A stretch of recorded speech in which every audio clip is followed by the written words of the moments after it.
Hi, everybody. Welcome to the penultimate match of the New Challenger Exceed Mentor Tournament. We have the third place match between Tur in red and Snow Katsune in blue. I am joined on the mic by D. Say hello, D. Hi, I'm D. It's Hello, D. D. Hello, D. D, notable for his Chex Notes extensive experience with Exceed. Alleged experience. May or may not have designed one of the characters that Tur will be playing today.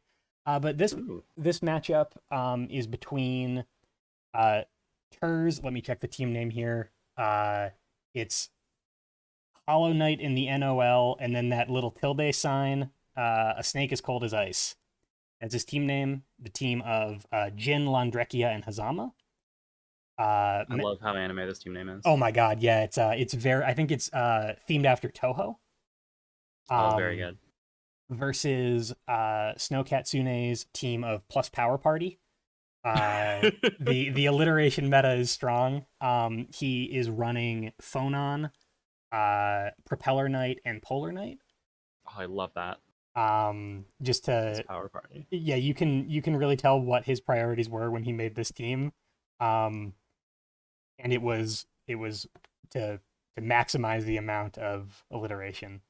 It's Um, synergy. It's team synergy. how could you lose with this amount of alliteration? So prior to this, Tur has banned Propeller Knight, uh, leaving Phonon and Polar Knight on Snow Katsune's side. Snow Katsune has banned Hazama, leaving the Ice Boys, Jin and Landrekia.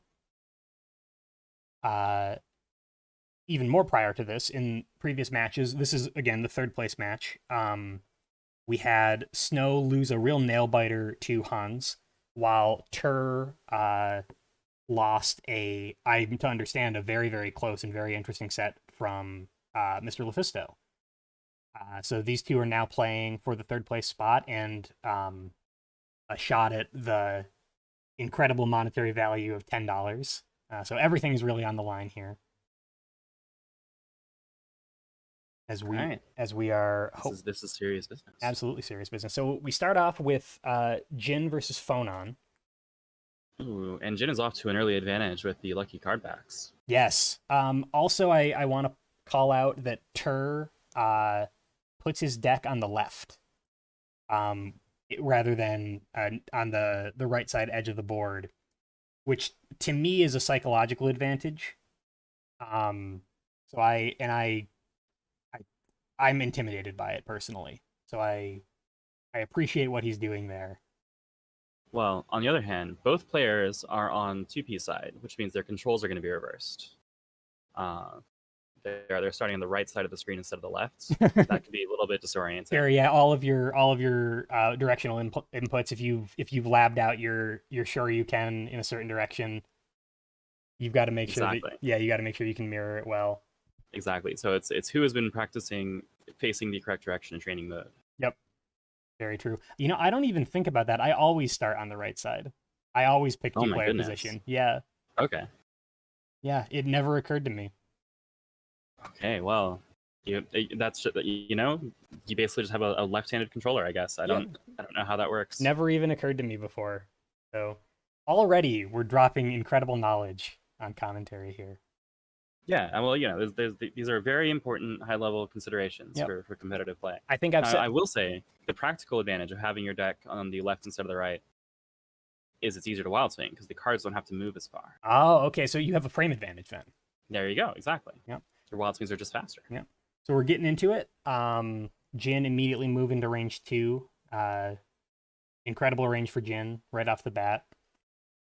Mm-hmm. I definitely Now, it know. is ending a turn without striking, though. Yep, that's true. So immediately giving Phonon her UA advantage. I know very little about Phonon except that you should punch her. It's generally good advice. Because if you don't, she'll punch you and she can punch harder.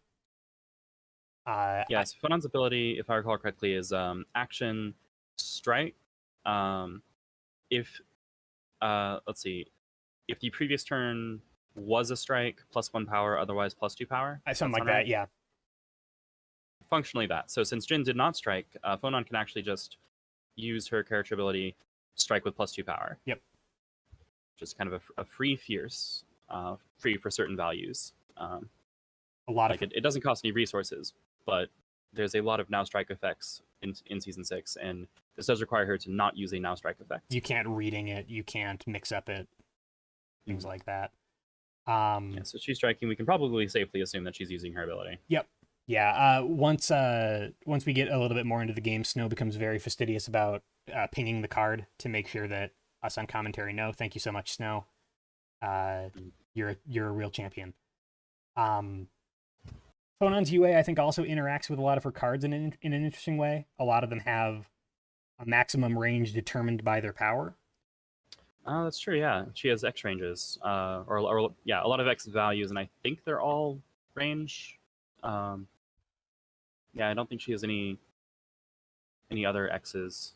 No, Could be wrong. I think that they're all ranges. Yeah, she doesn't have any like speed determined by her power or anything like that.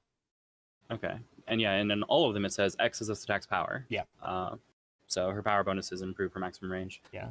She has a reversal, which that only improves her minimum range, or it improves her range, not just maximum range.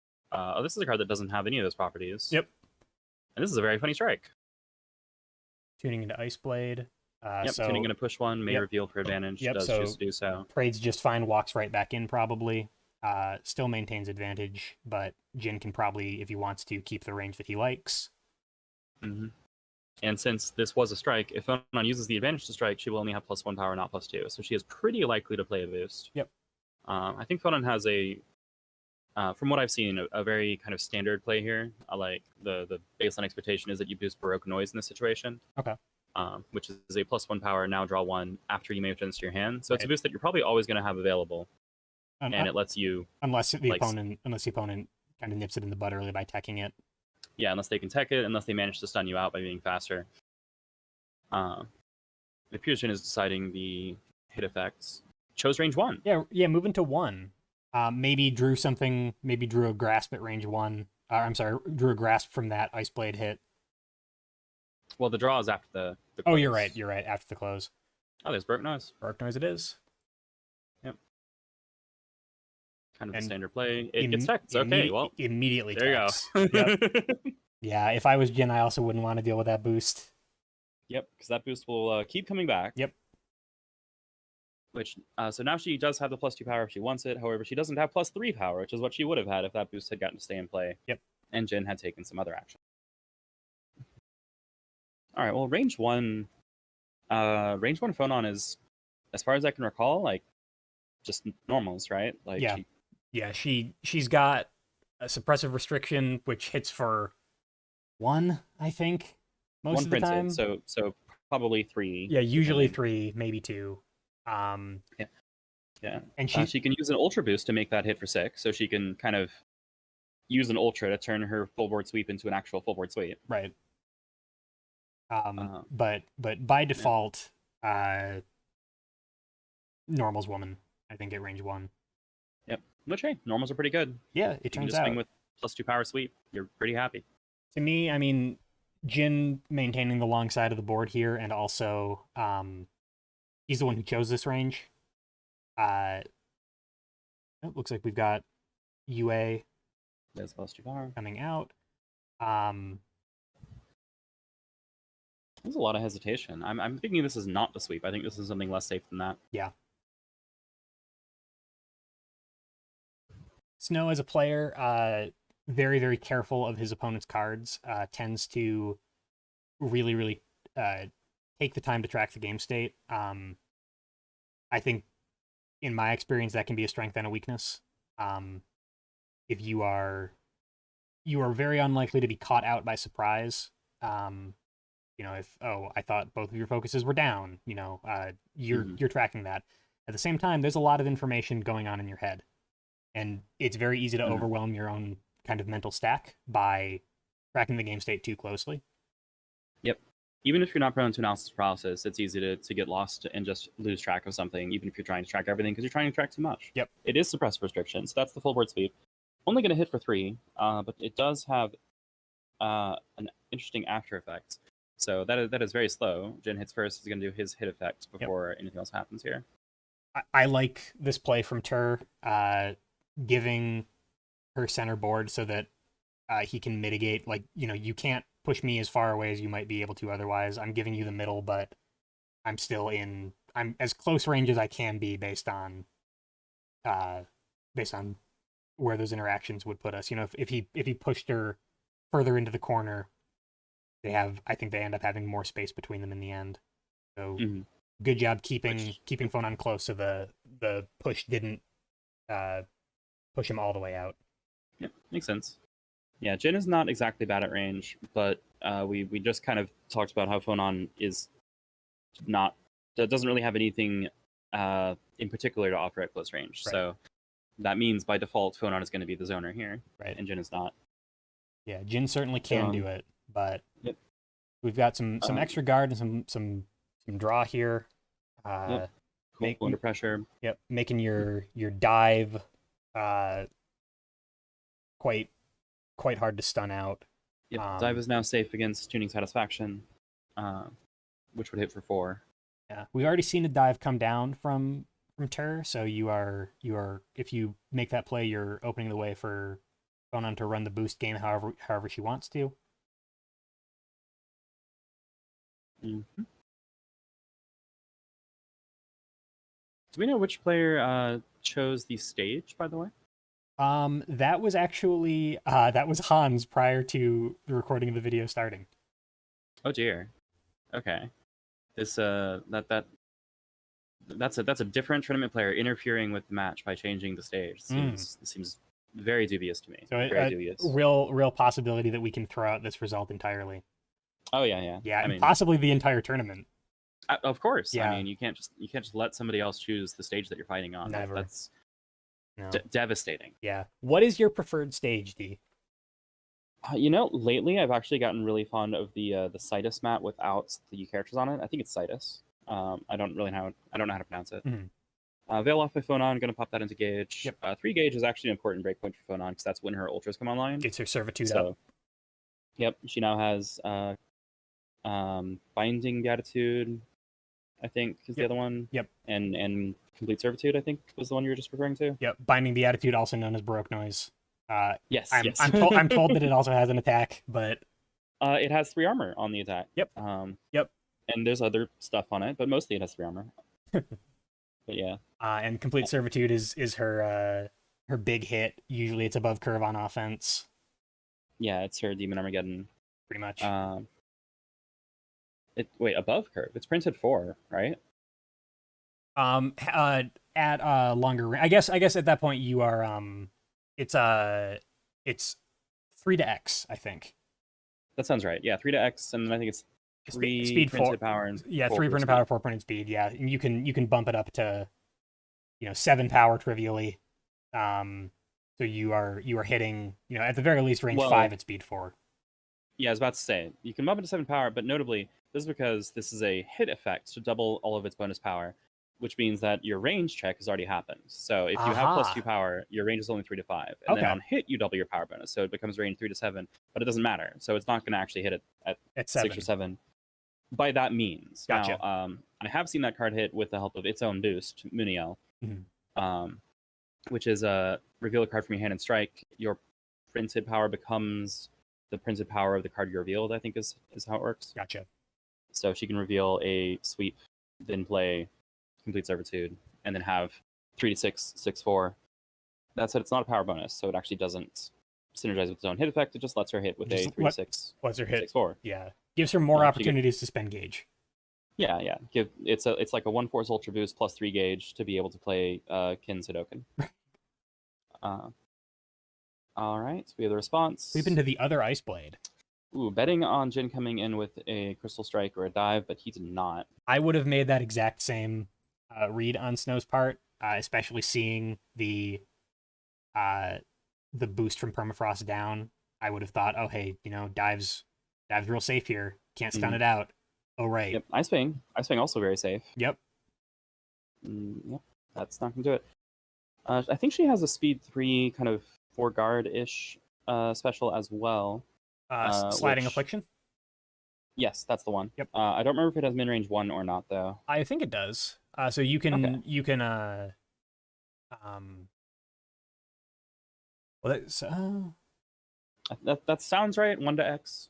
yeah, Uh, 1x 3 to printed power. 5 speed 3, I think is what I've got on my extensive spreadsheet here. 3 to 5. Oh yeah, 3 printed power, Yeah, and then yeah, speed 3. Yeah, that checks out. So that has that would be great against Crystal Strike. Loses to dive, right. but does pretty well into Ice Fang. Um, so I think she was specifically expecting a dive here. Yeah. Yeah. I think also with both, uh, one copy of dive is down, one copy of ice blade is down. I have a bad habit of forgetting that my opponents have ultras until they hit me with them. So I would also not be expecting the ice fang if it were to come out. Mhm. Um, One thing that I've noticed about Terry's play as Jin is that he doesn't he exceeds I'm sorry, he uses the UA very, very sparingly. Which I've noticed that there's not been a single use of Jin's character ability yet. against Phonon in particular strikes me as being kind of daring. You're sort of relying on other means to reload, and against Phonon, taking the opportunity to reload gives her the ability to put her stuff online. Yeah, it is interesting that Jin is demonstrating no fear of Fonon's character ability. Just going, I don't actually need to maintain that much pressure. I just think that I can win strikes anyway. Yeah, Which so far yeah. doing I mean, doing fine. bearing out Like just fine. We've got a pretty even resource game, slight life advantage for Jin. Probably also a slight positional disadvantage for Jin though in the corner against Phonon. probably Fonon's more pushy than retreaty, but it does mean Yeah, that Fonon has the ability to play across, which Jin would only be able to catch with his Ice Fang. right. But even then, barely. So Yeah, yeah, the full 7 range on Ice Fang. yeah. That said, that is pretty dangerous because if Jin gets a 4th gauge, he will be able to threaten. Well, let me think. They'd be able to threaten 7. That's actually not bad for Phonon. Or no. She needs another power boost, doesn't she? All right, looks like we saw a ping in the character ability, so she's gonna have to pay a gauge to use that. Yep, Which is strike with +2 power, I think. yep. And something there's a mix up in there too. You can move back and forth one before striking. Oh, Um, right. Yeah, it doesn't draw a card, but yeah, it is. if Oh, it there it is. if it was yeah, if it wasn't, there was no strike last turn, she can do that. But it looks like she's just Okay. going for the +2 power. Yeah. So like the front side, this has a different effect. In this case, it's not a strict upgrade, Mhm. but it has a different effect if last turn was not a strike. But you always get to have the +2 power, which actually makes this a pretty solid investment. Mhm. If you think your opponent's going to be reasonably aggressive. Oh, that is gonna break. Yep, That is yep. 7 power. 7 power dive. Mm-hmm. Yep, 3 armor. That does 4 damage. Breaks the guard to 3. Kind of rare actually to see dual ice strike get broken. Yeah, that Uh, card is not used to getting stunned. yeah, six effective guard at speed 3 means it doesn't usually have to worry about sweep. Um, Mm-hmm.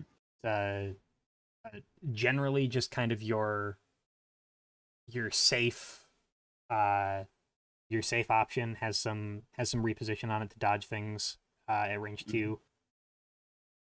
2. Yeah, but dive just cleanly beats it. We're at a even life total. Phonon does Mm-hmm. move to 1 with that. So hopefully she's got the hand to support it. Yes, which we haven't seen any grasps, and I don't think we've seen any crosses. We have seen 1 focus and 1 sweep, Yep. and 1 suppressive restriction. So, in terms of range of options, she has tools, but she's a little low on slows, right? Yep. She only has a focus, a sweep, and a suppressive, so that's 3 left. Yep. That's not that bad, actually. That is definitely enough damage to kill, all told, provided that she consistently hits. Sure. The big question is, what is Jin going to do? Because, oh, parry. Oh, that's interesting. What the heck is Jin afraid of here? Sliding affliction. Huh. I'm I I'm not entirely sure wait. why. Sliding affliction. Which I don't even remember that one. Which one is that? 1 to X, 3 power, 3 speed. It's Oh, the one we were just the talking one we were about. talking With about, the Guardy one, yeah. Okay. Hmm. Okay. Well, I don't know why, but I'm not a Phenom player. Yeah. Well, So also, I mean, you could be. I'm not sure it's a great idea, but you could be parrying for hand information. We just found out that the fastest thing you've got in your hand is assault. You've got a spike Yeah, in there. pulling, yeah, and in that case, you would name the highest value thing. That's kind of all I'm thinking is like, what's so high value about that card Right. versus an ultra or a sweep or a focus. Right. Oh, I bet that has the +2. Is it +2 speed? She has a boost on it that's either she has a boost that is either power or speed, and I think that's the card it's on. Oh. As in a boost that is literally going to be one of the two. Right. Like, Right. Right. if the Yeah. opponent initiates, yeah. Right. It's like if you initiate plus speed, if the opponent initiates plus power, except that deliberately, as a hit effect, you can return it to your hand and lose the power.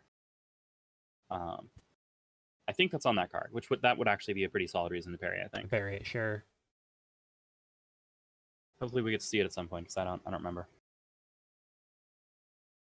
But yeah, I'm also a little surprised at the block going away here. Block is pretty safe gauge, especially, there's not much, if any, range 1 ignore armor across Under Night, and Phonon certainly doesn't have any. Yeah, nothing on Phonon. So you can just kind of throw some resources, which Jin has a full hand. He Yep. has the resources.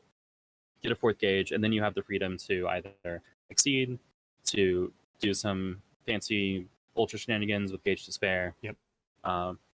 And you'd also just reshuffle, pick up Arctic Dungeon, have a lot of extra guard.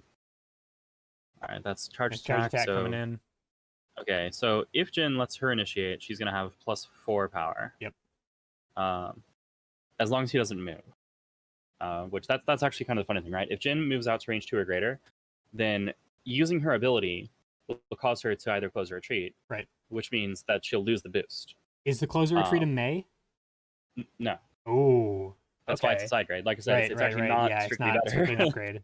Because you can't stay put and do it if there was not a strike. Yeah, if they didn't hit.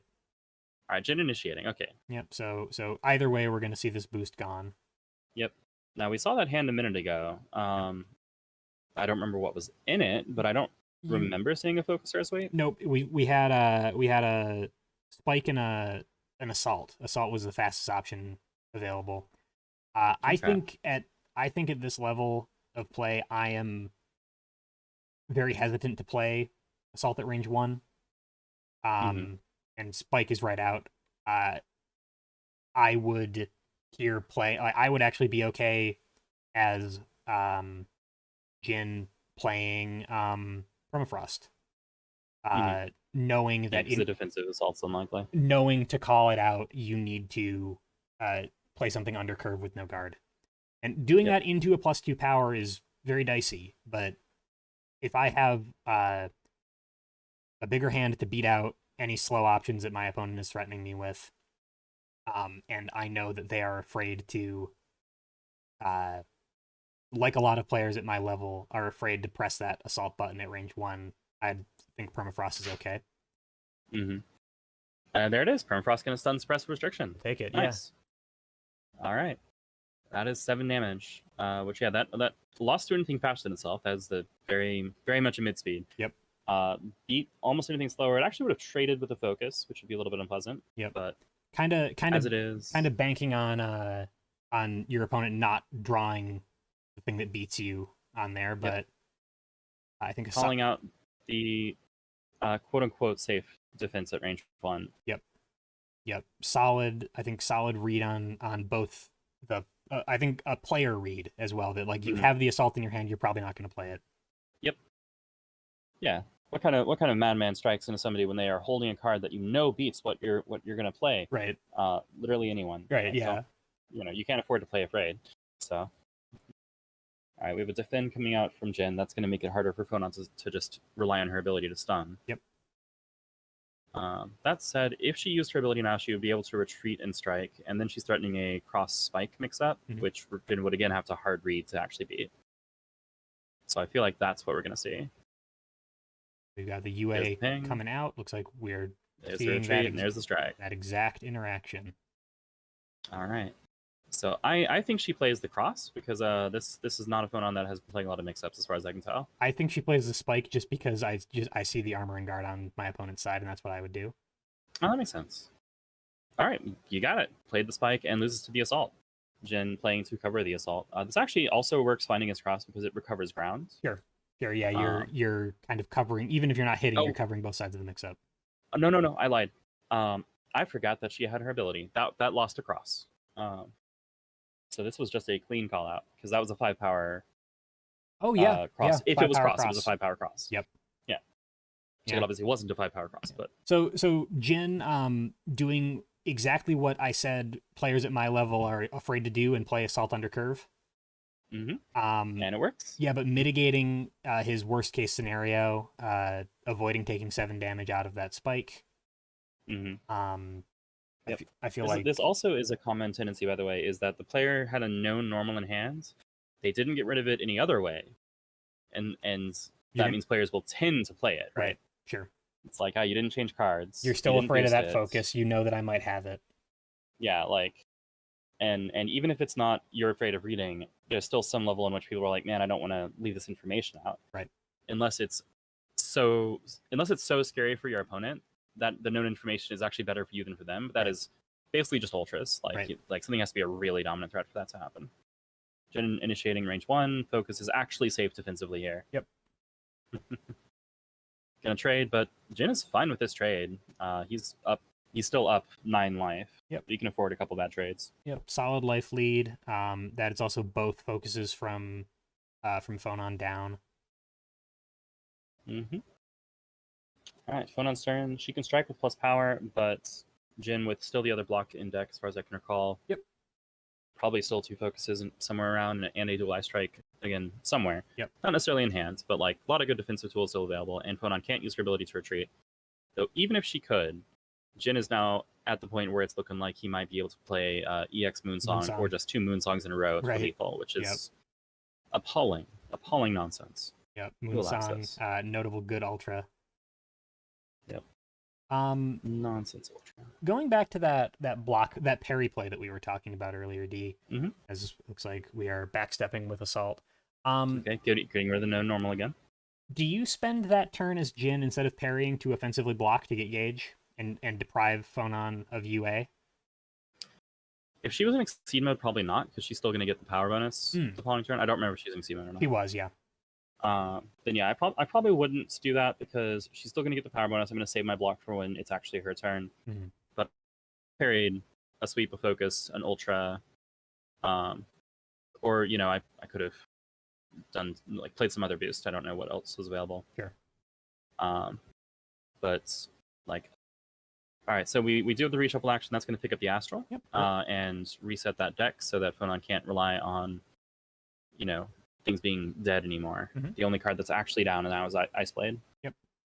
I'm a big fan of early reshuffling, and I'm always happy to see it, even outside of Season 5 where you get the Astral play. Yeah, that information play can be really important. Yeah. My usual tip for folks is if the game is at least half over, then reshuffling isn't a mistake. Yep.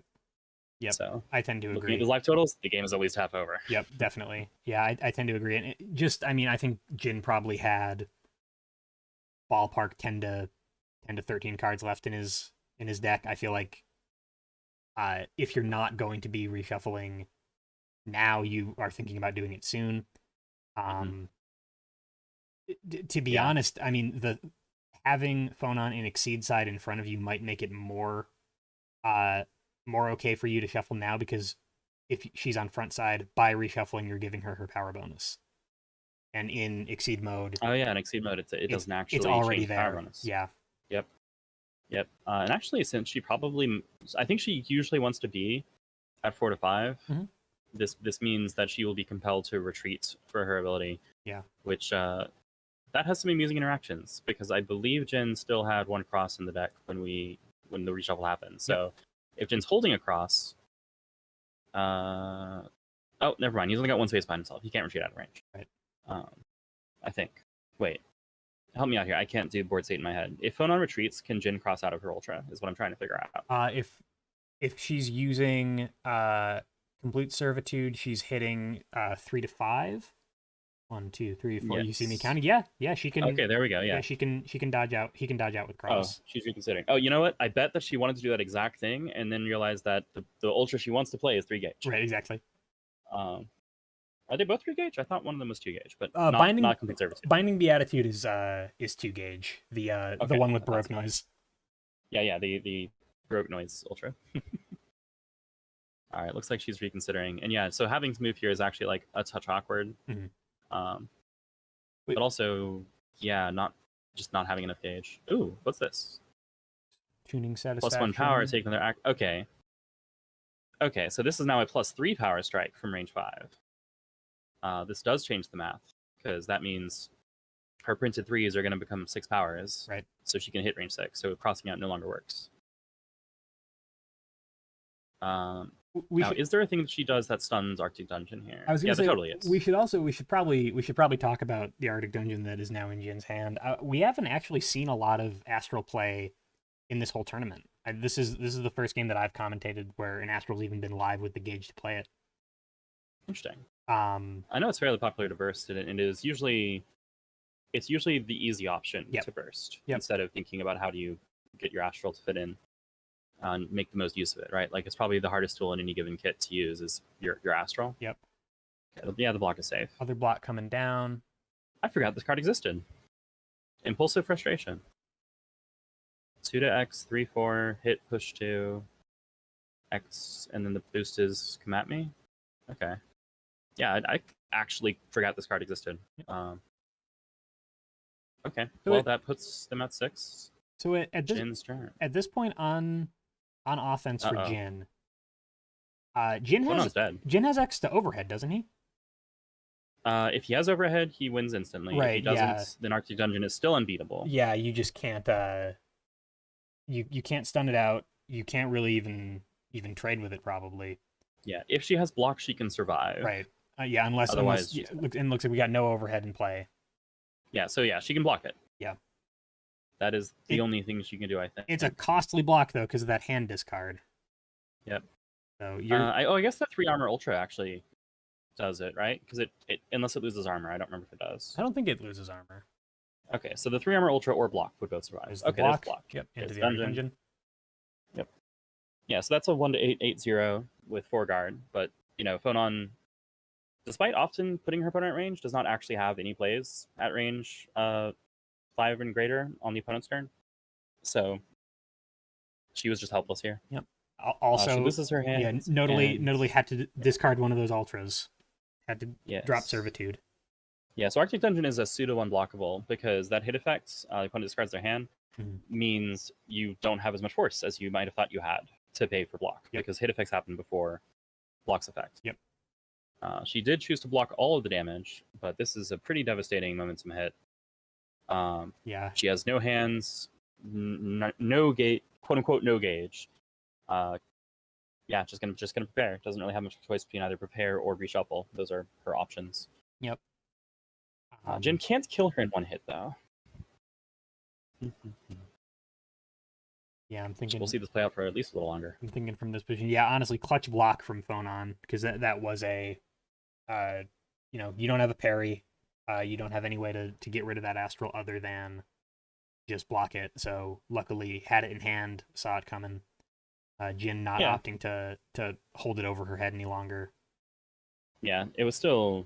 I still consider that a pretty devastating loss for Phonon to be at the range in the first place. Yeah, just the fact that she's still in the game at all, I think, is what that block gave her. It is because it would have just killed. Yep, that is block specialty, is losing less than other options when you have no way to win. Yep. So she managed to not lose in a situation where she had no way to win. Yep. Looks like Jin is deciding how to move forward. I see 2 Juicy Force Engage, but it looks like he's going to play something from hands. I see 3 Juicy Force Engage, but I would generally want to reserve a gauge. Sure. Just so I have the option of using my ability. Sure. That's me, of course. Speaking of play patterns that we don't often see at this level, force expenditure to move is, I think, difficult to... Maybe, I mean, at this point, I keep saying at this level, these two players are... Snow and Terra they're fighting for third place in this tournament. They're quite good. Especially, I mean, by the standards that we're talking about here in this tournament, I think that they are both better than me, for example. And as I say that, there you go. There's that move action. Happily taking the move action. We don't see it very often. The same way that we don't see an annual reshuffle very often. The same way that we don't see playing things under curve as mix-ups very often. Mhm. It is, I think, like that next level of decision making that you need to do when you it never feels good, right? It never feels good to Mhm. move, to spend cards to do things that aren't hitting your opponent until you realize, oh, I really have to, or oh, I Yep. get a huge advantage out of doing this. Yep. Cards are only useful if they're useful. Yep. Uh, you Phone on can't use them when you're dead. phone on moving to 2. Interesting. Moving to Jin's favorite range, but with +2 power. Yep. Banking on him not having the second DP, which I think we only saw one drop. Yeah, and the other was engage when he reshuffled. Oh, So okay. yes, no, So no, no. I'm sorry. The one that we saw was engage when okay, there's only one live, is what I mean. yeah. So there's only one live, and he hasn't exactly drawn many cards. He's drawn Mm. like one-ish card into the new deck. Wild swing. Yep. Wild Still a bit swinging unsafe though. at 2 is about as good as you can ask for in terms of wild swinging. Probably a little bit early in Yeah, your especially for a character like Jen. yeah, a little bit All early right. in the deck. Tragically, he can't. Wait. Whoa. What is Phonon doing? This is Yeah, getting ahead of things. I don't think realized that Okay. that and real I swings an ultra. yeah real shame about that movement actually. Getting Yeah. rid of that ultra for that gauge. You would have had your gauge in order to hit with Yep. that ultra. Yeah. Yeah. Ironically, that would have been exactly what I needed. It was to catch that cross because that has, if I recall correctly, 1 printed armor and 4 printed guard, so he would not be stunned by the 5 power cross and be able to hit back and then choose his follow up positioning. Yep. Pretty powerful. Yep. And also, That I mean, said, that also puts phone on at 2 life if that hits. yep. That said, of course, if he'd had the Violent Ice, then catching with DB would have been even better.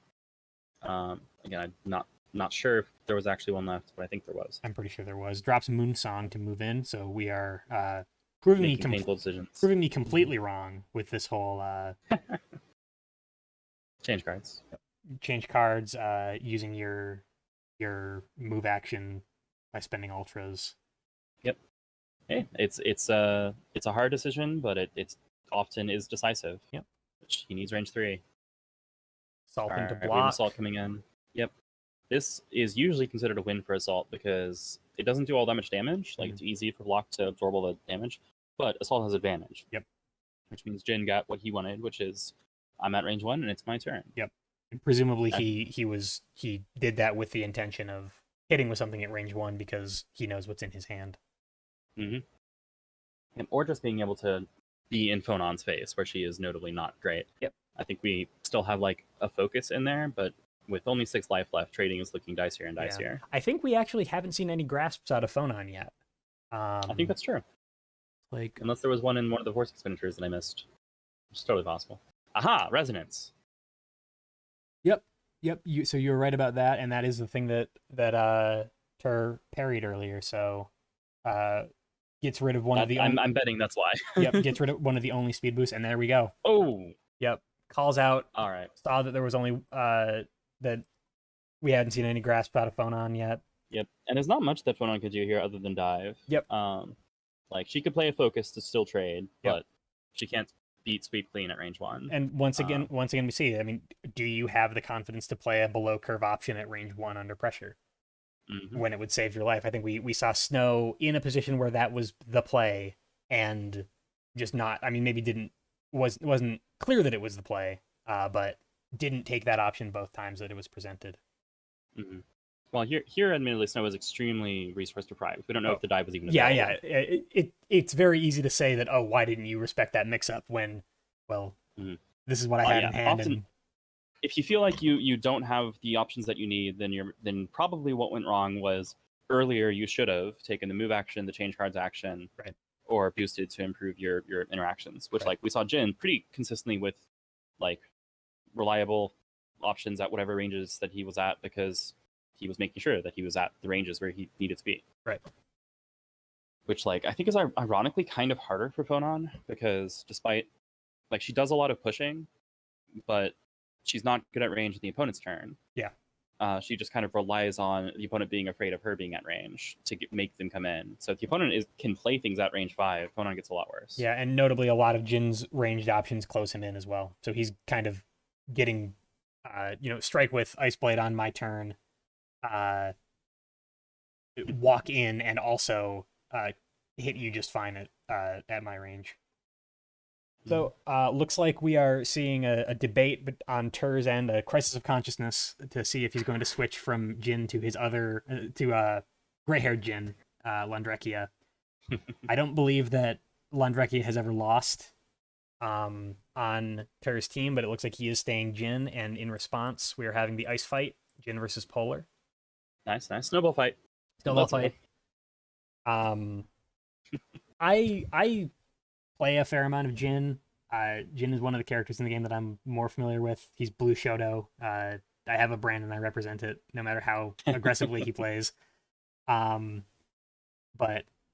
I mean, he's probably more aggressive than Ragnar. Sorry, he's probably less aggressive than Ragnar. You know, honestly, I've seen both characters played like in such a wild spectrum that I'm not even sure I can say that. Right.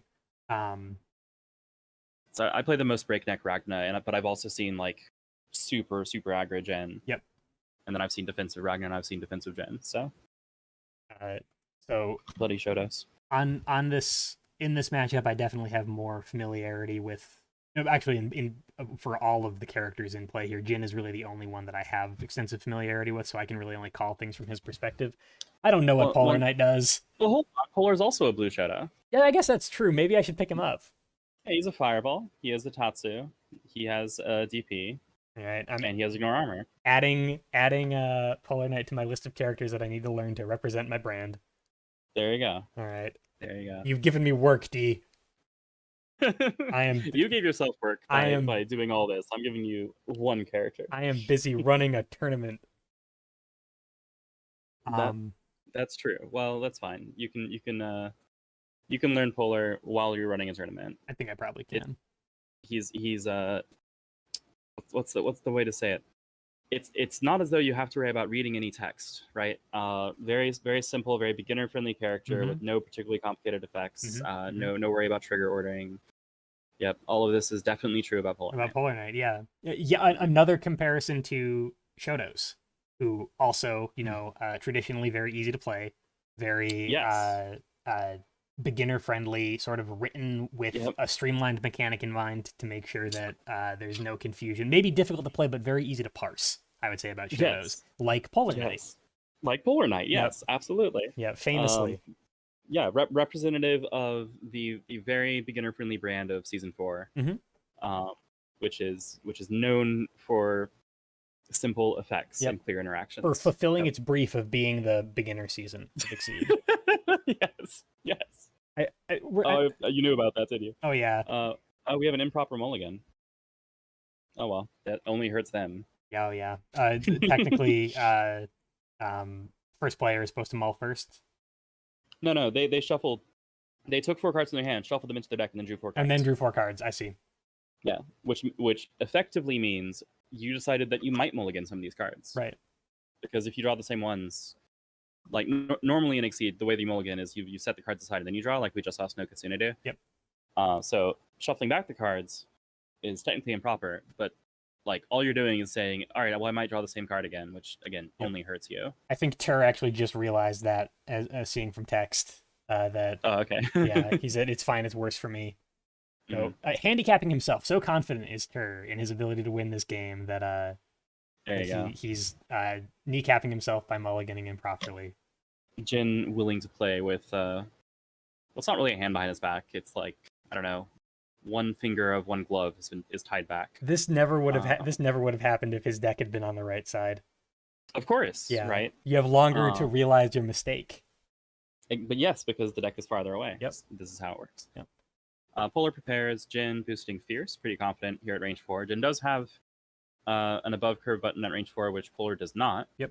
Crystal so Strike. Jin is actually controlling the mix-up with Crystal Strike, the fast, Dive, the mid-speed, Ice Blade. Also in this case, kind of a mid-speed. Ice Blade is just pretty darn good, though. Yeah, Ice Blade is just awesome. Yeah. I mash turn 1 Grasp. I'm sorry, turn 1 Fierce in every game I've ever played. Nice. And I think that it is in aggregate. If you're consistently playing Shotos, then you're consistently going to have range 4 options. Right. So. Yeah. In aggregate, it's probably a weakness to my play at Exceed, but for the characters that I play, it's a pretty solid option. Nice. It might actually also be a pretty big reason why I can't deal with Season 6 characters. Ah, yes. I can't mash respect at turn 1. Yeah. No, I mean you can. It's just like what You can but walk Polar just in, did it yeah. actually. That's Polar true. played respect on turn 2. Yeah, strictly worse, in fact, in this situation because there's no card draw. Yes. Oh yeah, sorry. For posterity, since this is on a video for later. Uh, if it wasn't obvious from our tone, the remarks about Polar Knight and Season 4 were very ironic. Yes. Um, Season 4 was intended to be a beginner friendly set. It is generally considered to have not really hit that goal. Mm. But the intent was also not very heavy handed. It was like yeah, this should probably be beginner friendly, right? Right.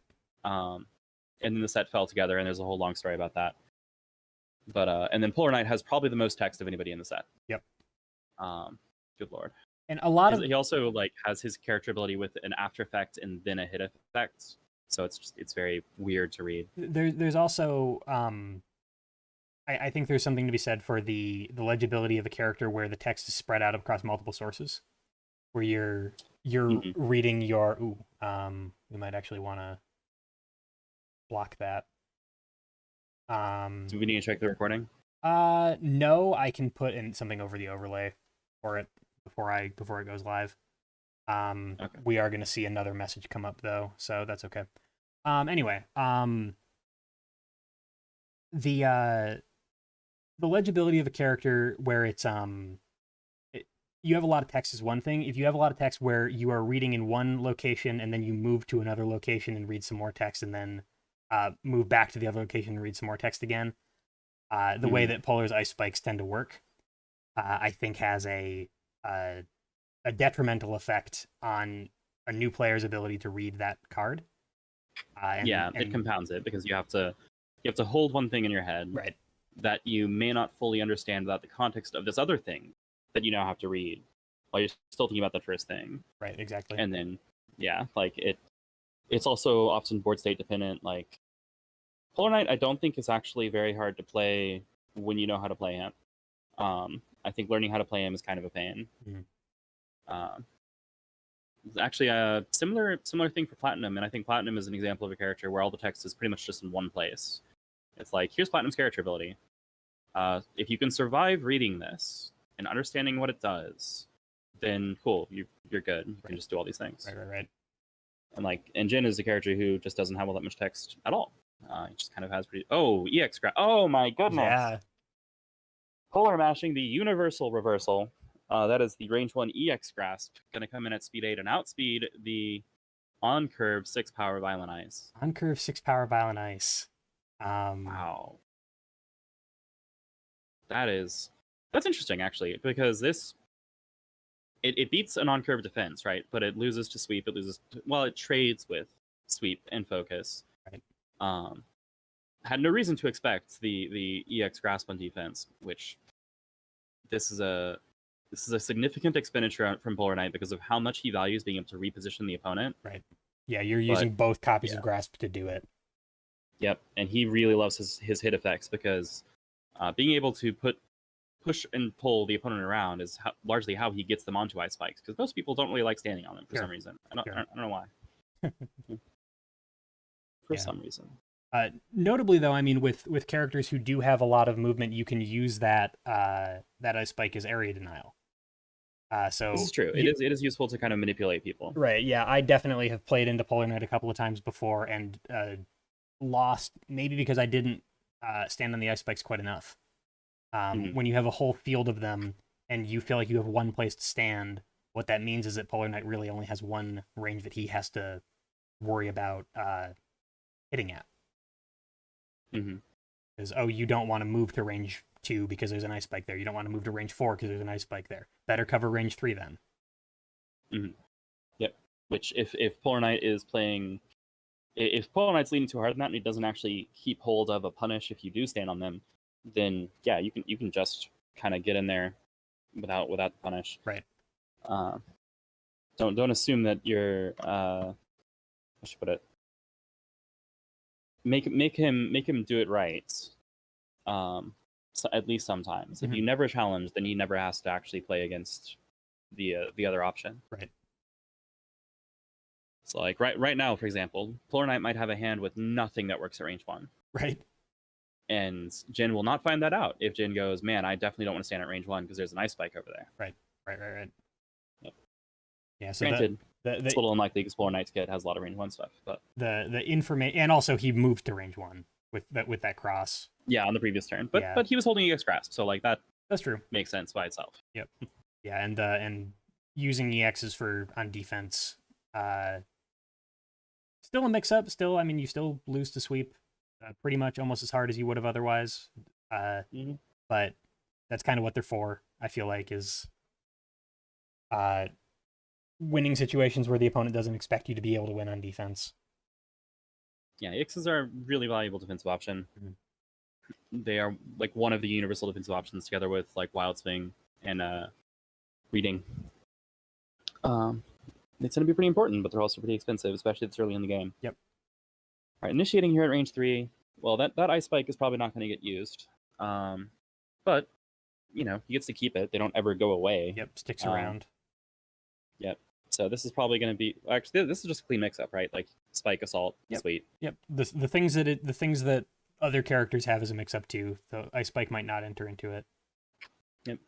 Yeah, the only like unusual options Polar Knight has here are kind of an extra sweep, which would actually move the ice spike into Jin's space. An extra spike that's speed 1, which would let him pull Jin back onto the ice spike. That's shovel and drop? Yes, and an extra assault. Okay, it's regular good old-fashioned sweep, which is going to... Ooh. Yeah, looks like expecting the focus, expecting something to move in. Well, this was a Wild Swing defense. I think Polar was just throwing out, all right, if I don't think you're going to defend with the mid speed. Sure. It's interesting to me how much it's drilled into my head that sweep is really, really good at range 1 because that's where spike is inactive. That I frequently, it's not that I forget that it hits up to 3, but it's rare that I actually see it played at full range. I mean, in the corner, you don't have, like you said, unlikely to defend with spike, especially after the some of the play that we've seen before. But yeah, it's that was actually from the other player, right? Oh yeah, I'm sorry, you're right. Yeah, Polar Knight is playing as if against himself. Is kind of my perception. It's like nobody defends with dive at range 3. Nobody defends with spike at range 3, at least of all. So like this is fine. This will work. Yep. Which was actually a little risky because if your opponent's under enough pressure, that Wild Swing gives them a chance of defending with something that they maybe even wouldn't have thought of like using from hands. All right, Scorn, going to push 1, draw 1, take another action. Jin gets another action. And is striking with that freshly drawn card, I think. I did not see a hand shuffle. Yep. Once again, the execution barrier of Exceed on TTS. Shuffle your hand, Wild Swing from the deck on the left side. We are definitely gonna have to put an overlay over the top left of the screen here. There's gonna be some messages coming through. That's okay. It's okay. We'll put a logo for the tournament up there or something. Oh man, branding! I love it. Yeah, branding. Yeah, yes. You have such a mind for this, D. I don't, but I've been trying to develop one. I can't believe that I never thought to I should put a huge subscribe button up there. Perfect. What I should I actually that's what you should have named the tournament. Just name the tournament like and subscribe. Subscribe. Smash that like button. I told when I set up my Twitch channel, I told the other mentees in this tournament that if any of them subscribed to me on Twitch, I was going to expel them from the tournament. Oh, the ultra's out. This works well. So that's no slash, which is the pretty safe one, especially not at range where it can get spiked. Got the block effect on it. Yep. So Jin's gonna come in, hit, push 1. Polar Knight may pay some force, but may not. Importantly, though, this has hit push 2, which means Jin is probably gonna get rocked for 6 damage here. Yep. I did not see Polar Knight pay any force. Yeah, he's taking 1. Okay. Yeah, he's okay with that. It's 2 printed armor is still 2 printed armor.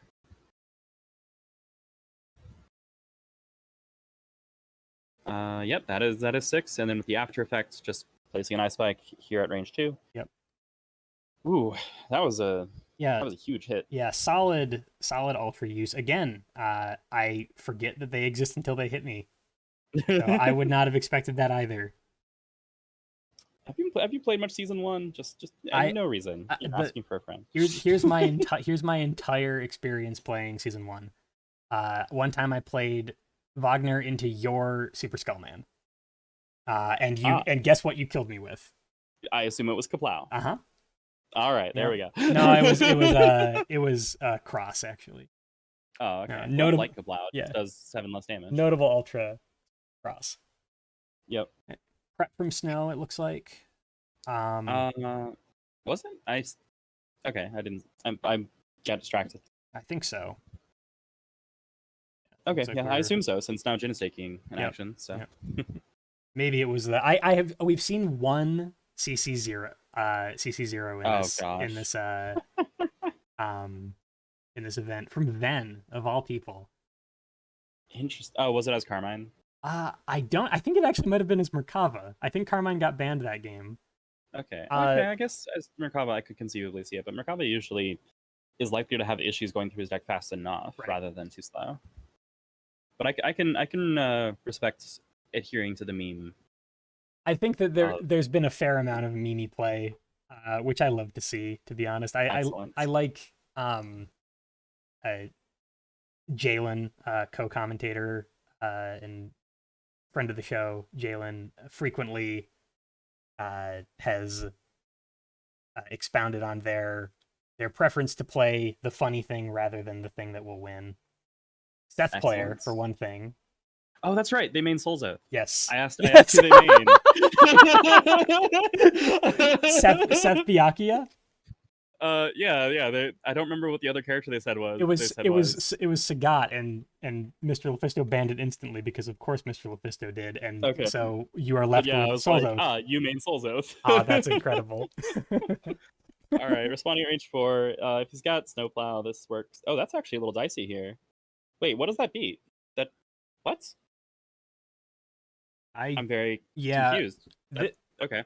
This is, I think, another situation where I don't quite follow Polar's cards. This is the range 1 card that doesn't hit at range 1. That's fair.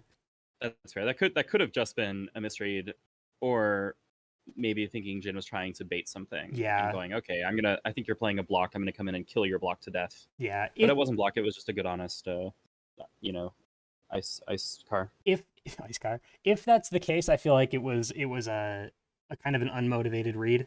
It was a read that maybe didn't have data supporting it. But I think I don't know what that card does either. I'm gonna give Snow the benefit of the doubt and say that he probably does. He plays a lot more Polar than I do.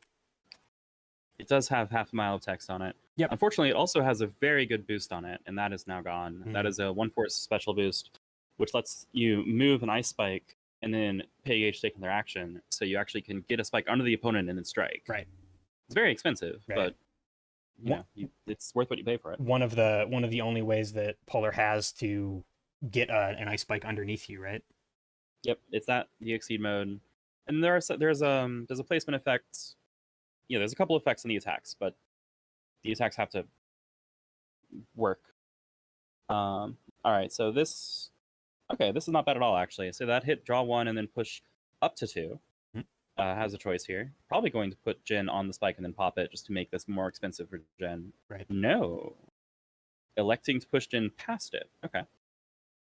Which means this is only going to be 3 power, but Polar Knight does get to draw another card. You think just because the block, you don't want to waste the Ice Spike? I feel like that. I'm not sure that's a play I agree with, but that might be the rationale.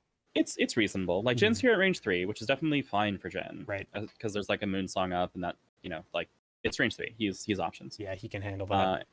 But this means that there's now 1 extra spike on the board, whereas otherwise you would have been at range 2. Oh, you know what? That makes sense.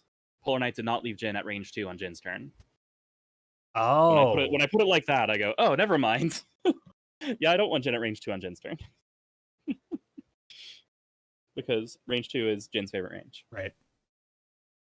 which happened by accident, but we're all very happy with it. I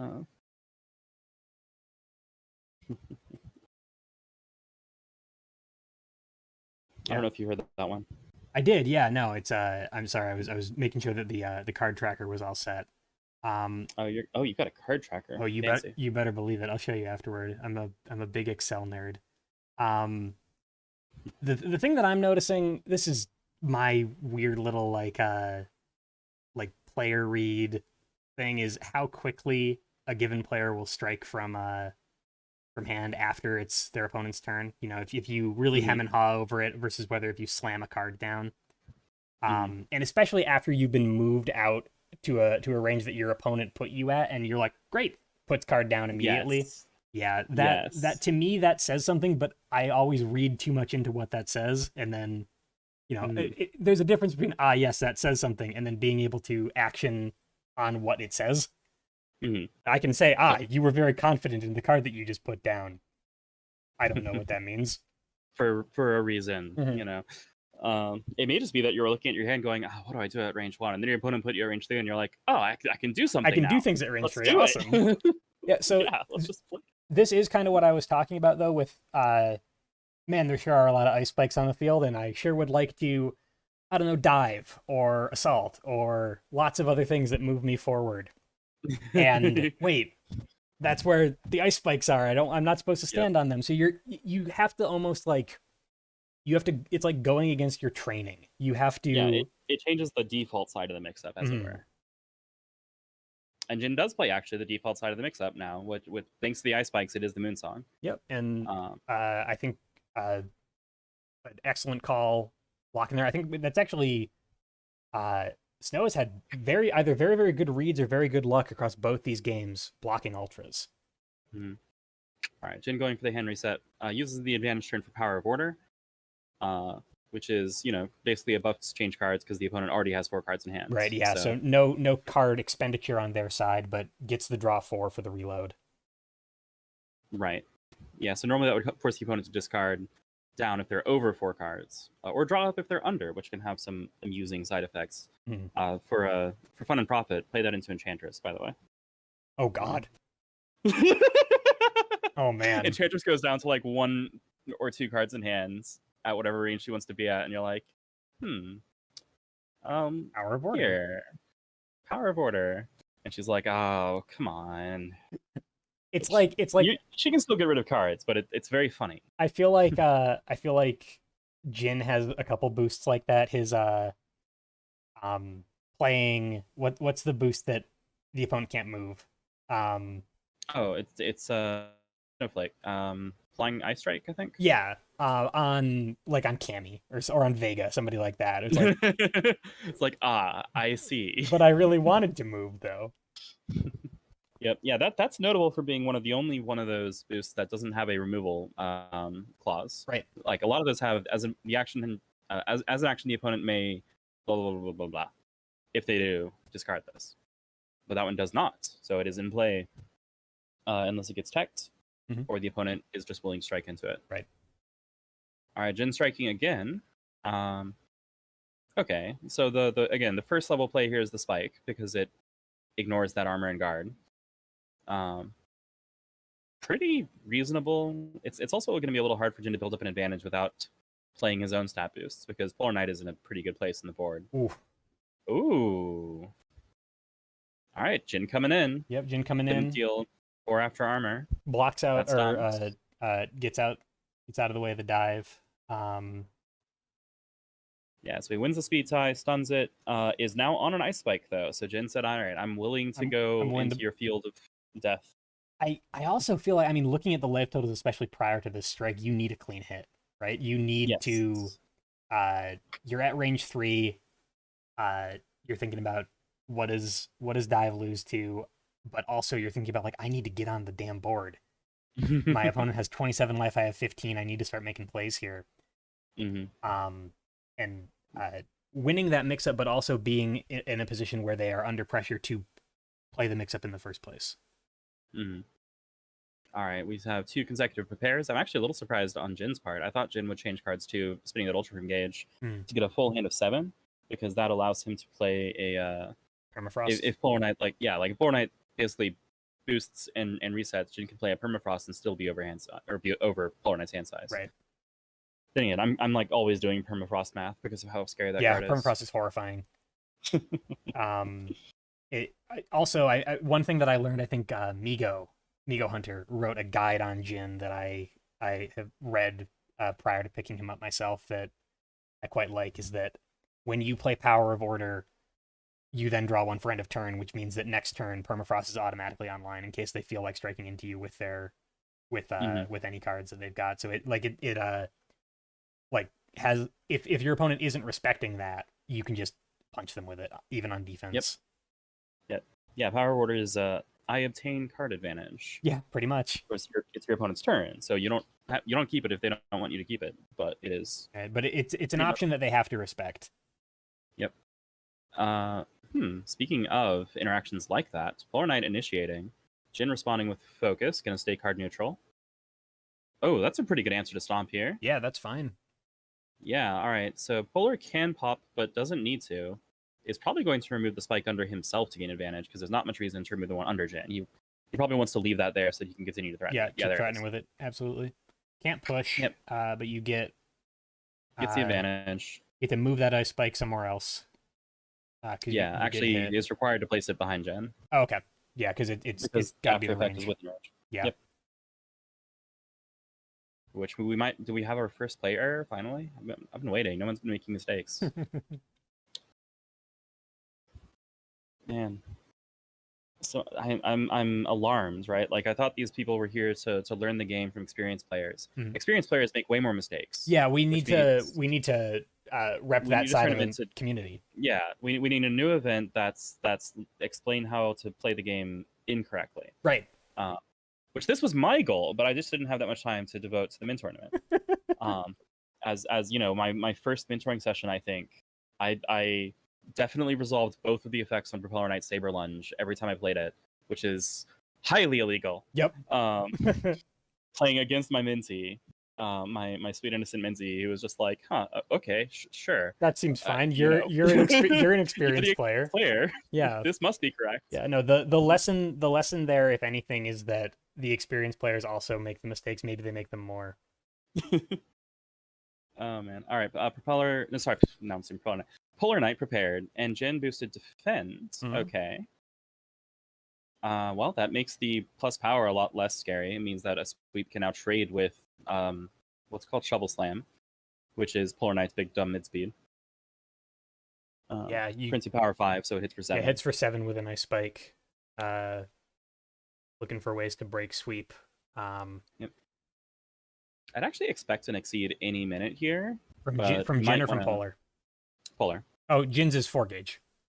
Jin's is 4 gauge, and also I feel like Jin is working hard enough to maintain momentum that I don't think he's going to have the turns to make an exceed count as much as if he just throws force engage and ultras right, and just at Polar. Yeah. Once again, I mean, we are closing in on the halfway point through the second game of the set, and we still haven't seen a single use of the UA from Jin. That's true. So I should probably just assume that he's not using it. Yeah, I don't know if Turd is using that as a matchup tool, and it just so happens that he has evaluated both these matchups the same, or if he just doesn't use that option very often. Yeah, fair point. All right, Polar initiating, Jin responding. I still think it's the Shovel Slam, honestly. I still think it's going to be the 7 power swing. Ooh, this is spicy. Yeah, all right. It's very spicy. So Icicle Drop. Yep, gonna win the speed tie and hit for 10, which still does not stun. Yep. By the way. That's 9 after armor. Imagine failing to trade with an Icicle Drop that outspeeds your opponent. Yeah. So I mean, damage, I can take that. 2 really, really solid ultra hits from Snow, bringing Jin down to 5 life. Really not a lot of strikes to it. Based on the life total, you would think that the opponent hit you a lot more times if you're at 5 life, but no, Polar Knight really hit you pretty much 4 times, and Yeah, he hits like a truck. It's very hard. So once Yep. again, Jin in a Okay, position there's the where, after. yep, there's after. Jin in a position where he has to start making plays. Definitely with 5 life left, you need to uh, be very careful but Yep. obviously, like if you are so careful that you don't do 15 damage to your opponent, you lose anyway. Yep. Yeah, this is a huge problem for Jin. He's pretty fine on resources, especially because Polar Knight just spent that ultra as an attack, Yeah, where it's got rebuild on it, which is his strongest his draw reload boost, maybe option. just his strongest boost. Well, no, powerful blow is also pretty good, Yeah, but it's the I draw a million cards and gain a gauge, and yeah, yeah. it's very good. There's a reason it's an ultra boost. Yep. Um, Also has 6 miles of text on it as a standard. Anyway, all right, um, Jin prepares. for me, Interesting. if I'm Tur at this point, um, I think a weakness of my play is that I'm starting to think about game three. Like, I think that you can't, right? Like, if you want to like continue to be competitive, you fight until you have 0 life. But with I mean, if you're playing as Tinker Knight, maybe you fight past 0 life. But uh, to me, I have a tendency to when I see a life total of 15 to 5, and I'm having trouble getting something going against my opponent. I'm like, all right, am I staying or switching? Like what's my strategy for game three here? And I think that if you're trying to make a comeback, you need to sort of bite down on that psychological urge to to Mhm. to give up when the going's bad and to try to fight your way back. I think that's a hard thing to do.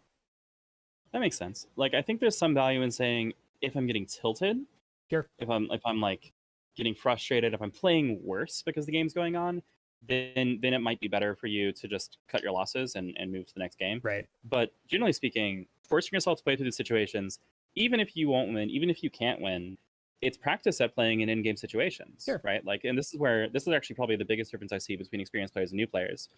Is less experienced players I just don't see as really closing games very effectively most of the time. Yep. I agree. Is it's just like you get to in game and you're like, all right, cool, I've been trading, I've been doing stuff. What do I do now? Right. Right. And also, I mean, in a tournament situation, in addition to just making yourself better as a player by getting better at endgame situations, you're getting player data the longer you're playing, right? If you really do think that you are gonna lose this game and you need to move on to game three, staying present so that you can at least say, what is my opponent doing? How can I use that information that will help me win in game three if I really do think that game two is a lost cause? And what is the way that you get the most of that information? It's by trying to win game two. So Mhm. in Makes practice, sense. like the call, I think is to keep fighting. If you are trying to win the set and you're like, well, I got a game to play with. I won game one. My back's not against the wall quite yet. I can afford a game loss if I really think it's going to happen. I still think Yeah. that it's probably the call to fight your way through it and try to get data. So I think that makes sense. That is double edged though. Mm, The opponent should be paying as much attention to you as you are to them. They shouldn't be overconfident just because they're winning the current game. right, and it's a Um, race to see who is downloading who first. right, Right. right, and how effectively and who can, who's sending the wrong tells or the right tells. But I'd also like to note that there is a matter of which I actually didn't used to feel this way about conceding. All right, by the way, just because I didn't call it out, Polar CC2 from sending the ultra from gauge, drawing to a hand size of 7, making sure that the permafrost threat is a lot harder for Jin to enact. Jin now initiating at range ones. The permafrost is not alive, but he doesn't have any boost in place, so this is a very dicey attack. Yep. Anyway, just gonna rattle that off. All right. So I used to feel like I didn't ever want to concede. Mhm. When I, especially early in board gaming and such, where I was like, well, it seems like conceding denies my opponent the chance to go for their win. So why would I concede? And then somebody who played way more regularly than I did in competitive scenes was like, no, no, no. If your opponent's going to win, and you concede saying, okay, you got the win, it's not disrespectful. It's saving everyone time. Yeah. All right, Jin actually initiating with the range 1 dive. Yeah. I love range Love to one see dive. this. Love to see it. Which Polar Knight actually should put his Ice Spike behind himself, but I think that's the second forgotten Ice Spike placement in this game. Oh well.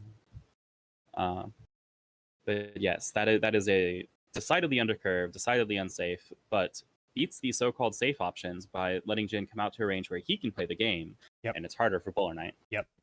And also, I mean, just in the very immediate sense, dodging the card that would kill you. Yes. One of the few cards in that position that would kill you, as a matter of fact.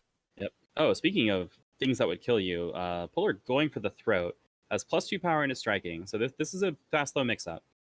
His fasts actually lose to Moonsong, Yep. but his slows would tank through it. So is it the uh-oh. What is that? Cross assault. Okay. EX assaults. All right.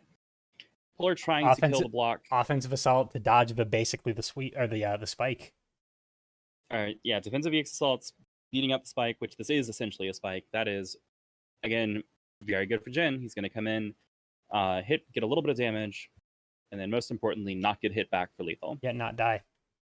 Yep. Yeah, so everything that I was saying about Tur needing to make plays, needing to play carefully, needing to play presently, so far walking that tightrope very, very well. Yeah, they're doing it. Yep. They've still only got 5 life, and Polar is still Polar Knight, so he's good at trading, Yep. but it's getting harder and harder. Also, with only 3 cards in hand, if Jin wants to throw out a permafrost threat, Polar has to respond from deck, and that is scary.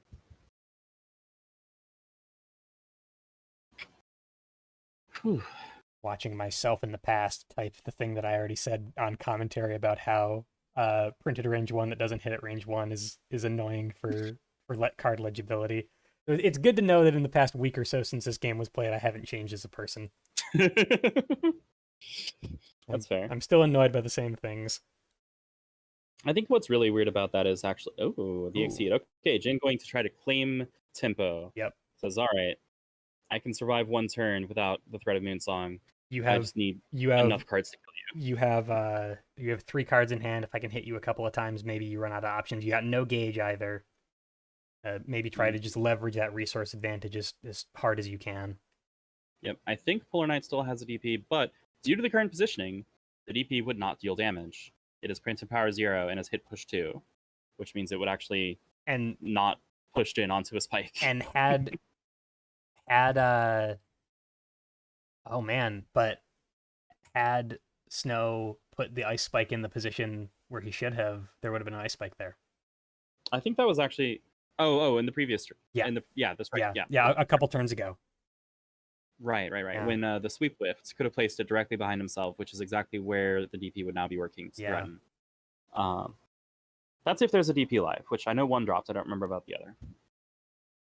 But yeah, either way, I think that there's suddenly still a the pressure's on. Yeah, this is a real game. 5 life means you're still on that knife's edge, but character in overdrive is a whole different ballgame. Yeah, character not in overdrive. I really do think that it's pretty easy on commentary to say, oh man, you know what really turned this game around? The part where Jin dodged lethal completely. But the range 1 dive to dodge that sweep. Dodge the sweep and get out of the threat of just getting grasped, getting crossed. Yeah. Getting to that last one was the thing I was about to say. Getting to a range where you have a defensive option that beats almost everything that your opponent can do. Mm-hmm. Or anything that they are likely to do, at least. Really, really great play from Tur there. It's for reasons other than you didn't just lose the game right away.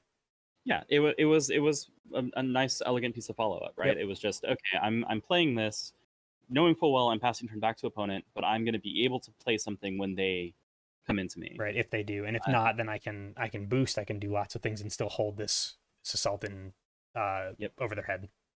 Okay, Polar initiating into exceeded Jin. Oh, Jin's looking like he's gonna wild swing. Does his hand not have a cross in it? Because that's what I would be reading. Yeah, that's what I would want to play as Jin is cross. Yeah, just on curve. You can't kill me. Yep. It does not take lethal from anything. If the opponent is there an ice spike underneath him? There's not. There's not. There's one on either side, and it looks like there is. Okay, so yeah. So unless I'm wrong, I could just be wrong. Cross only does 3 here. Wait a minute. I'm squinting at the recording. I think you're right. I don't think that there's one. No, I think there is. Yeah, if you look to his left, that's the title. So There is a Oh, spike on him. I was yeah, wrong. I Okay, think that you're actually means the right. DP is a lot better too. Yeah. All right, I was dead wrong this whole time. Well, you know, professional commentary, etc. Another EX. EX response? Yep. What is this? Is it EX Cross? He's got an EX Cross live. All right. The Stones. Yep. Holy crap! But Defending with I permafrost. see. I don't actually know if there's a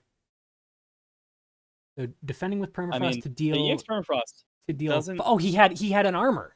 That's what it is. Yeah, it's Okay. the armor.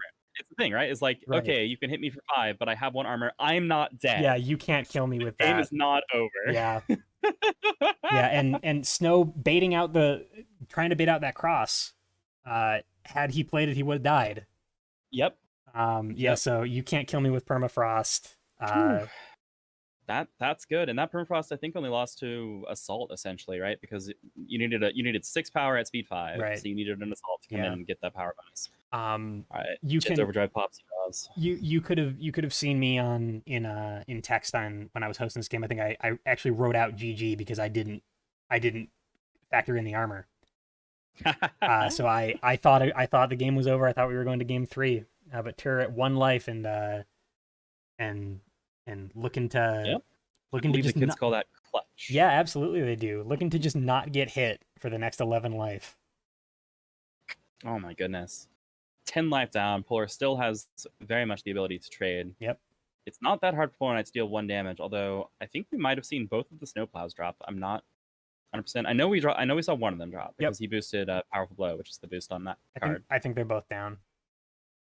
Ooh, that could be very important because that card is his range 1 to 7. So for obvious reasons, it's good at hitting people. Right.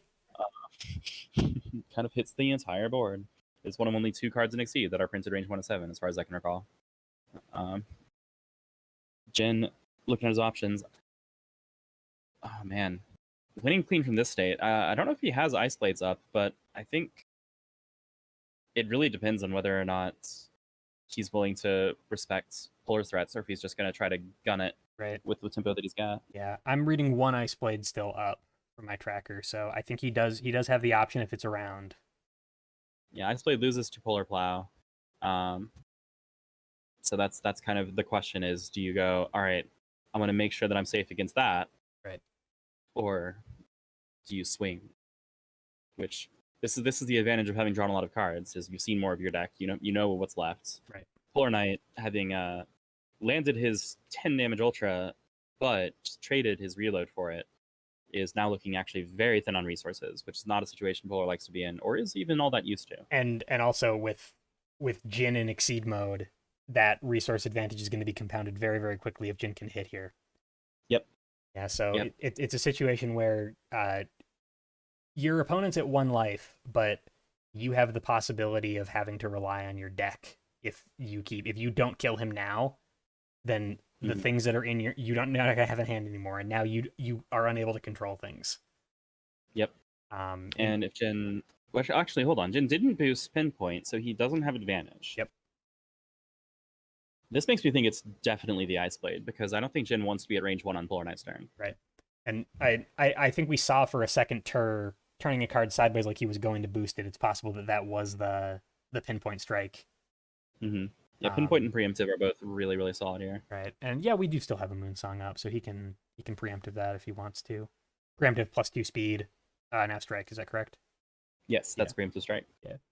Actually, I think that boost has 2 names now, because I think it's actually titled Preemptive Attack in Season 2. Oh. And I forgot that it was called that, so I called it Preemptive Strike, because that's what I always thought the name of the boost was. Oh, well, yeah, because that's an actual term, right? Preemptive Strike is a common phrase. Right. Like, there was a Preemptive Strike. Also just occurred to me that I haven't updated the game count on the overlay. Apologies for that. Terra is up 1 game to 0. It could be that I'm still misremembering, and it's actually Preemptive Attack both times, or it's Preemptive Strike both times. I guess I'll check that later. It's definitely Preemptive Strike now. Okay. But I'm pretty sure Lucia's is Preemptive Attack. Interesting. I'll have to check.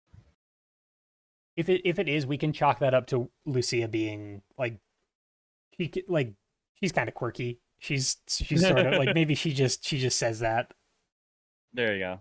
Lucia just didn't know the right term, or didn't like it as much. I like to imagine that all of the characters in Exceed have named their own attacks and their own boosts. And sometimes that's, with Carmine, for example, Carmine, it's obvious. that's very, very in character. For other characters I would be actually honestly like Vegas seems like the kind of person who would really enjoy some of the fancy names that Oh his yeah, attacks have. and I could see him posing as he does it too. So Well, that spike ain't gonna do yep, nothing. That is the ice blade. good call on the ice blade. Doesn't want to be at range 1. He's definitely not closing because he will lose Yep. the game. Yeah. Uh, Not the best idea. Yep. So that has hit close up to 2, then draw 1. So he has to decide the close first, then the draw. He also has hit the opponent must discard a card, so he should probably make the opponent discard first. Yep. There's a general principle in Exceed, actually in card games, I should say, which is if you have the opportunity to make the opponent make a decision before you make a decision, you make them do it first, so that you know what they picked before you do yours. Right. Right. Give them less information, give you more information. We saw right. Cool. Snow drop his ultra and then immediately strike. I think the only thing he's got up is dive that hits at this range. If he doesn't have polar plow, then it's dive. Yeah, so I mean, which would lose to the ice car. Yep, ice car. Is Crystal Strike still alive? I'm not. No idea. I might have. Yeah, it's possible that I put that wrong on the tracker at some point because I'm not seeing it live. But yeah, could be down. I don't see anything else that Polar has that hits here. And we were talking earlier about me reading too much into the speed at which a player puts a card down after their opponent's turn. Snow windmill slammed whatever card this is. Which notably, if this is a focus or a sweep, then that is exactly what you need to bait out Jin's, dive or ice car or whatever. Right. Yeah, and wild swing from Jin. Wild swinging. Does he get the cross that he needs to duck out of dive, or does he? Oh well. Yeah. There you go. Yeah. So that is dodging. That is precise. Again, a knife's edge game loss. Mm-hmm. Which the odds here are probably not that bad. I don't know how many cards are left in Jin's deck, but at the rate he's been drawing, he should have a pretty good idea of what's left. Right, and if you don't have a cross in a hand that size, it's in your deck. It's around. And actually, I think he had 2 crosses left, so I think he had a pretty decent, well then, yeah. a pretty decent shot of pulling that off. But still, I mean, we were talking about the resource advantage favoring Jin there, but Jin forgot to draw. I think we're actually about to see that error get caught by one of the players, because I think he's going to try to. There's going to be some reshuffle stuff going on in the second here. I'm not sure when this happens. This is a learning tournament, and here's your pinpoint strike coming out. I've said before on commentary, I'm the TO on this tournament, and I'm giving people a pretty large amount of leniency. Yeah, the Ice Fang is extremely safe here. It only loses to the Polar Plow. Yep. And again, if it's up. One of the rare times that I've ever seen Ice Fang in Exceed mode. Yeah. He doesn't need the armor bonus here. He certainly would have liked to have something like that earlier. Yeah. But he gets to move up to 1 and also close 1, 2, or 3. So he has some position control.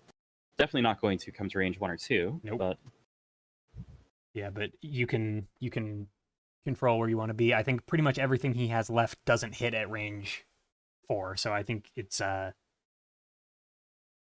likely to, if he's gonna move, it's gonna be.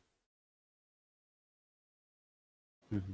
Just thinking if there's anything else he's got here. He has advantage, and we'll have to decide his hit effects before he draws for his after effects, notably. Okay. It's like folks are currently pointing out the power bonus on Ice Fang. Yep. Yep. There's I think 3 or 4 cards like that sprinkled throughout season 5. Yeah, Ragna has 1. He's got his plus range on his Ultra and Exceed mode. Yep. Ragna, Tager, Lychee, Jen, I need to look at a list of the cast to be able to remember everybody off top of my head, but those are the ones that come to mind immediately. Handful of Tokunoe. normals. Yeah. At this All point, right, so this is the hand tip, which is common, not a rule. Yep. But common. Yep. Because the opponent can deduce what's in your hand just by counting your discard pile, gauge, sealed area, overdrive area, whatever else, right? Yep. Like, as long as you don't have face down cards in any zone, then at this point it's like, oh, well, yeah, your hand is just known. Yep. So people often do this just to save time with counting cards. Okay, it looks like Jin forgot that he loses the game if he does this. Yeah, I think we actually might have missed this as well, because that focus is not. I mean, yeah, that focus should still be on the board. Yes. Yeah, I think that's actually a game loss. Well, let's see what he plays here. Does this matter if the thing or do that they he's catch it? if the thing that he's hitting with? Yeah, I think we're backing up here. They forgot the overdrive step. Actually, is what they pointed out. I think. Okay. So I think he also paid a force for a preemptive that he didn't pick up again. So we're game state is starting. Yeah, to fall apart game here. state's falling apart quite a bit here. Yeah. How many? Yeah, there you go. The sweep was in hands. How many people watching this watching a game does it take to catch game state errors? My goodness. We had me and Hans and Snow and Tur all looking at this, completely missed that. To be fair, that's 3 very new players, and yourself. I know you regard yourself as a pretty new player as well, but I think you've gotten a disproportionate amount of experience in this short amount of time. At the very least, a disproportionate. You would think a disproportionate amount of experience at watching this game and commentating over it. That's what I mean. Yeah, would help me notice things like that. But yeah, so yeah. So far, let me tally. We have Polar Knight missing at least one, I think 2 spike placements. Yep. We have Jin missing an after draw on cross, which this would have affected his reshuffle timing, which is why it actually matters. Yep. And then it appears he is okay. So the after draw that you remembered that y'all caught was the one on Ice Fang, which is what's happening now. Right. So Jin, tips those 5 cards, draws for after, and then will overdrive at the start of his next turn with his advantage, despite being a walking dead man. Right. Yeah. I mean, maybe the most important game state error is that as long as we haven't noticed that he's in that space, Snow has won the game. Because Jin would have taken the 2 damage. Yep. His focus was not stunned. Yep. Until that was a 6 power Ice Fang, I think. Yep. Or no, it's a because it had pinpoint. Yeah, so it's 6 power. 6 power. It did not stun. Until we will see, because I spoiler warning, I don't believe we catch this. So I will I will talk to the competitors afterward. Should be interesting. But we will see. Usually, the usual standard is accepted game state. Yeah. Nobody caught it. It happens. Moving on. Yep. Like everybody said, game state's cool. I'm interested to see. Plus speed cross, which would not have worked at range 3. Would not have worked at range 3. Yeah. So that is game, and it is it's gonna go to the judges. The judges are me. I'm going to talk to the competitors. But yeah, that is our 3rd place game, resolved in new Challenger Exceed Mentor tournament fashion. Hey, honestly, considering it was at the end of pretty long, good lord, yeah, it's the end of a 90-minute set. Yep. Game state errors are very understandable. Both players are going to be very tired. Yep. I recommend if folks tend to play slower games, you split up your set over multiple sessions if possible. Yep. Scheduling wise, just to save yourself the fatigue. Yeah. And also these are newer players, right? So like we expect some amount of game state errors. It's not too shocking. Yeah. And I mean, this is the second time that I have seen this game. Might not have caught it the second time either if you hadn't pointed it out. Like never let anyone say that Exceed is a simple game. There's a lot of ways to make these mistakes. Exceed is a straightforward game and not a simple one. Yeah, I think that's a good way to put it. Yep. And I guess it's possible that I missed something. I'm not going to rule that out. No, so maybe once this gets posted and people are commenting, we'll find out that actually. But I'm not really seeing a way that would have happened. Yeah. I think that the focus into the Ice Fang doesn't get stunned and therefore would hit back for lethal. Yep, I believe that's correct. That's the end of the recording. Yep. All right, so D, thank you so much for joining me on commentary. My pleasure. Yeah, it was a lot of fun. Tomorrow, I at least am going to be back for the finals between Mr. Lufisto and Hans. I know that you are hoping to make it. I expect to be on. All right, I'm very excited to commentate with you again. Yeah. Looking forward to it. So I'm going to stop recording now. Thank you all so much for watching. D, thank you again, and I will talk to you all soon. Talk to you later. Yeah, bye. Oh, stay hydrated. Stay hydrated, please.